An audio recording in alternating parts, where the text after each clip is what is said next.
Hello, welcome back to the channel. Today I would like to share with you my 2024 Model Kit Roundup. This year marks my second year in the hobby, and my two main goals for this year were to work on the improvement of my building technique and improve my filming and review quality for the channel. And I hope I was able to deliver some improvements on both fronts. Tell me in the comments.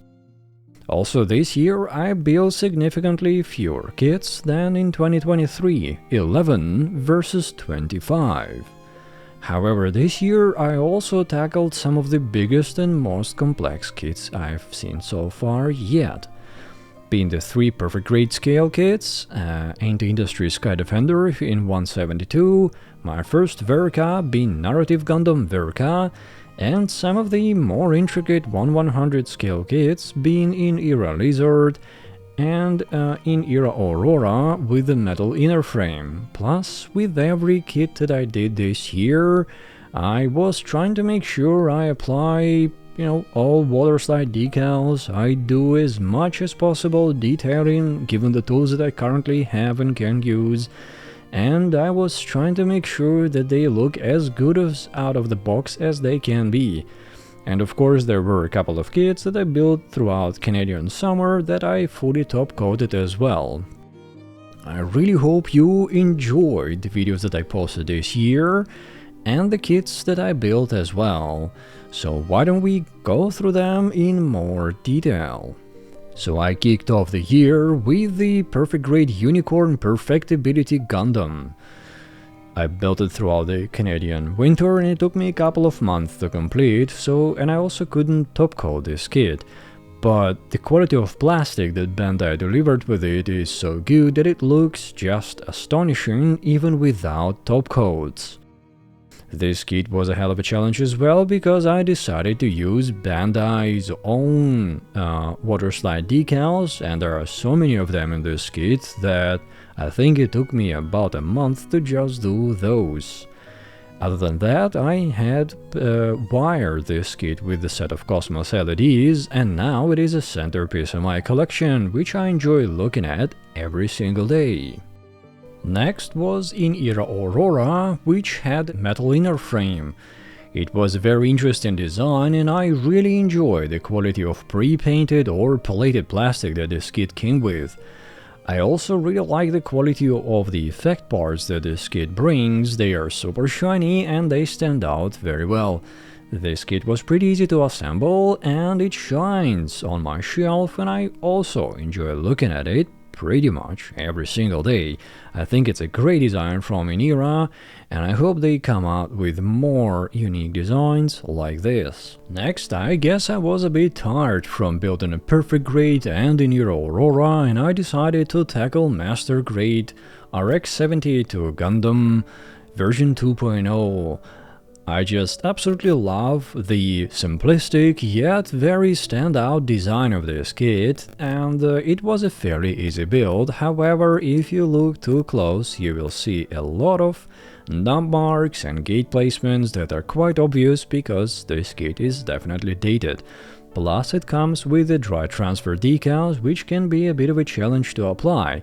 But the end result still looks pretty good on my shelf. I love looking at it. And it stands actually pretty nice next to my perfect grade Unicorn Perfectibility. After RX-72 version 2.0, I decided to tackle the supermodel Starforce Stargazer. That kit caught my eye with its unique halo design, and it's not the kit that has a counterpart in master grade scale, at least with this level of detail from Bandai. Plus the effect parts were quite interesting. If I was to pick one less impressive kit from this year, that would definitely be this. This kit is very difficult to pose, at least to my liking, and even though it has a lot of gimmicks, because of the weight and balance issues, it's quite difficult to make good use of those. So I have mine posed in this specific pose on the very top shelf, where it looks down menacingly and makes sure that my dreams are safe. By the time I was done with Stargazer, the weather was pretty good in Toronto, so I decided to tackle Master Grade SD Barbados. because I knew from the get-go this kit would require some top coating in order to look really good. I'm also very pleased to say that this kit is the better two of the Master Grade SD line, at least in my opinion. I think the balance and the execution of this one is much better than the Freedom. This kit is a permanent display on my work desk and I wouldn't trade it for anything. I really like it. By the time I was done with Master Grade SD Barbados, Sky Defender arrived in my house, so I knew it was time to tackle this complete monster of a kit. And I mean monster in the best of ways. This kit not only has by far the biggest part count that I've tackled so far, I think this is the best model kit that I have dealt with yet. Even considering that I kicked off the year with the perfect grade unicorn perfectibility, which is absolutely amazing in its own way, but I think for the scale 172, the mechanical engineering and especially the innovative breakthrough manual, at least in my experience, that Sky Defender comes with, this kit deserves absolutely all the praise and even more that it's gotten. This kit has a lot of steps and a lot of intricate parts to the building process, however the manual splits them in very easy to digest chunks. It also makes very good instructional pictures, demonstrations, and I believe the vendor also released some instructional videos. I personally haven't used those, but I think they would be a very nice help for those that might get stuck or struggle with a specific step during the building process. I will also be revisiting this kit in early 2025 in order to install the Cosmos LED set to it and add some very swanky accessories, so stay tuned for that. Having finished my Sky Defender and wanting to capitalize on the good weather in Toronto, I decided to tackle Perfect Grade Exia. I had this kit in my backlog for a while, but I didn't want to build it until I received my LED set for it. Because I'm not a very big fan of Bandai LED sets, and I'm quite a fan of the Cosmos LED sets. They always deliver very nice quality, they work really well, and some of the ones that I built about a year ago and been left on 24/7 are still bright, shiny and easy to control. Exia was a spectacular build, and I almost entirely top-coated her, and she definitely is an eye-catcher, but she's one of the simpler perfect grades, and it's not very easy to pose her unless you want to break some wires, like I did. Having finished the Exia, I decided to tackle my first Master Grade Verka yet. This ended up being Master Grade Narrative Verka CPAX version. This kit was really interesting build. I absolutely love the design of the core section and the very mean and very well done core fighter that it has. I also pointed out in my review of this kit how good some of the mods and the lines of the design look. The decals on this kit, I used the ones that come with it out of the box, and they were actually of better quality than the ones I encountered in the Perfect Grade Unicorn Perfectibility. And in this kit I also wired my own custom LED set, one for the eyes and one for the camera. However, there were a couple of parts of this kit that disappointed me for a Master Grade 2024, especially some of the very obvious and prominently placed gate marks.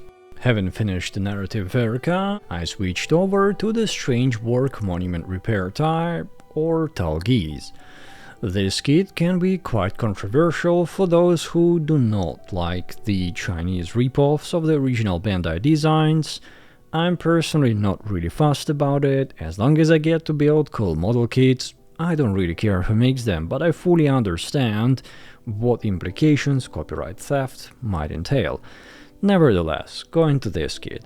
This is, I think, my favorite design from this year. So while the Sky Defender is the kit of the year, I would say, this is the design of the year. And even though this kit is absolutely ginormous, with its huge action base, it actually is displayed next to my monitor on my work desk. I just absolutely love what this company did with the Talgeese design.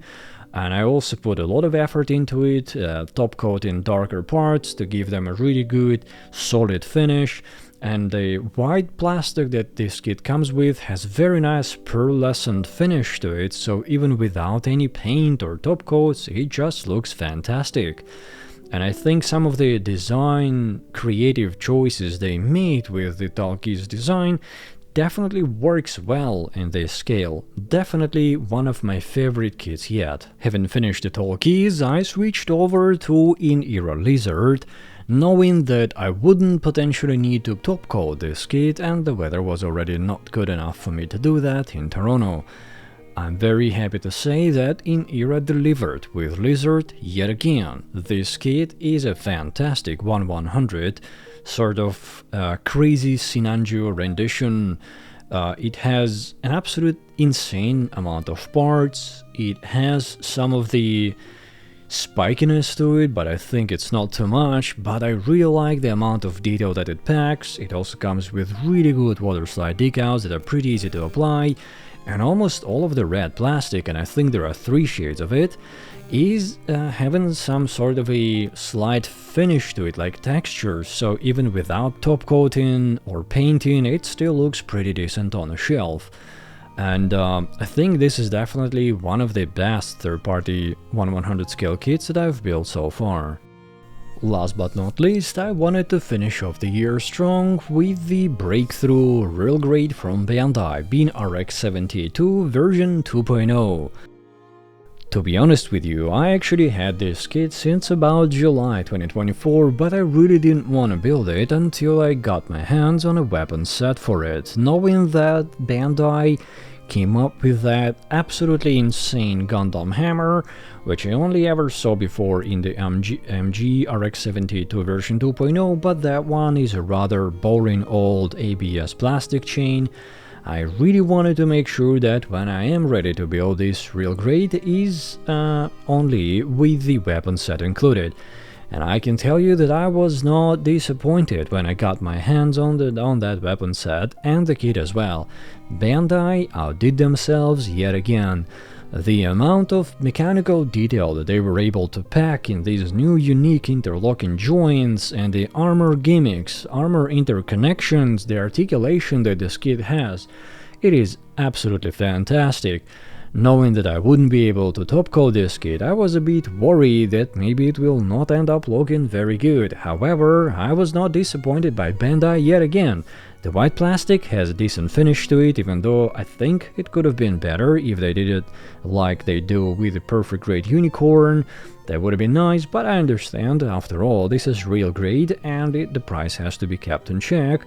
But they still did really good shinier than usual plastic on the shield and the feet, so that red really pops even without any top coat. Well, and that's it. These are all the kits that I've built this year. I really hope that you enjoyed the videos that I posted and the reviews I did. Please tell me in the comments below what is your favorite model kit of 2024 and what model kit are you looking forward to the most in 2025. And I will see you in the next video. Bye bye.